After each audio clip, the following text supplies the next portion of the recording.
বাচ্চা কিনি আমরা চৈত মাসে আর ফাল্গুন মাসে, এই 2 মাসে বাচ্চা কিনলে আমরা লাভ। আঙ্গো তো বাচ্চা নিমন করে তো মমি সিং থেকে নাইলে দোয়াত থেকে আমার না আপনার 40টা লাগবো নাইলে 45টা লাগবো, এর ফল লাগতো না, আমরা আনি গ্যারান্টির বাচ্চা। এখন যে একটা সময় আপনার সকালে নিয়ে যায় বিকালে নিয়ে আসে পরে খাওয়ায়া। আমরা যে কোনো প্রথম আনি সেখানে ঘরটা যে আমরা যে ঘরটা বড় তিরফাল আছে না, চারকানিতে তিরফাল বিছাইয়া 15-20 দিন আমি তো ঘরের ভিতর ব্রয়লার ভাত রান্দা খাওয়াই। 15-20 দিন 25 দিনের পরে পরে পানিত নামাই। যদি একটু পানি আসে তো আমরা ধান খাওয়াই, পানি নাইলে আমরা ধান খাওয়ান লাগে না। জি পানি নাইলে ফ্রি খাইব, ওই তখন ফ্রি খাইতেছে, সমস্যা নেই, করে বিকালে খায় আচ্ছা বাড়ির যাব। শুরু থাকতে পানি তো খুব কম নে, ঠান্ডা লেগে যাবে, পানি লেগে যাবে গা খুব কম নে।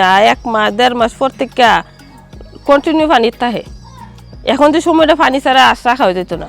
ডিম আপনার আর 1 মাস পরে দেওয়া শুরু করবো। বাচ্চার বয়স 5 মাস হইলে ডিম পারে বাচ্চা। জি 5 মাসে তো মন করেন একটা খরচ যাইবই, এখন তো আর আপনি ফকট আইতো না, আপনি ফকট থেকে আলি খাইবই। আপনি যদি খাওয়াইতে পারেন 12 মাস, ব্রয়লার আর ধান খাওয়াইতে পারলে 12 মাস থাকবো, ক্ষেত লাগানো পর্যন্ত আপনার এমনি খাওয়াইতে থাকবো। রোগ আপনার যে সময় এটার পালক গজাইব সে সময় একটা রোগ আইব, আইলে মনে হয় আমরা ওষুধ মুষুধ খাওয়াইলে ঠিক হয়ে যায়। তারপরে আপনার যে সময় 8টা ডিমও আইব 5 মাসের সময়, এই সময় একটা বড় ধরনের রোগ আইব, এটার নাম হচ্ছে পেলেক, ডাক পেলেক। এটা মনে করেন অস্তিত্ব লাগে না। তখন যদি আপনি টার পান যে সমস্যাটা আইসে, যদি 8টা বন্দি করে লান আর আপনি ওষুধ খাওয়াই দেন, তো 8টা ভালো হয়ে যাবো। এনে আমরা মানুষ থাকি যে যতক্ষণ বাচ্চারা বাইরে থাকবো ততদিন মানুষ থাকবো, বা একটা আয়না ফিট করে রাখি, যে আয়না দেখলে আপনি সিল আসে না।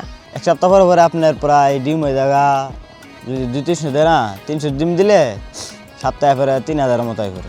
যে সময় একটু ছোটো থাকে এই সময় একটু বিরক্ত হয়, কারণ রাত জায়গায় আসটি ভালো করে দেওয়ান লাগে, খাবার দিউন লাগে।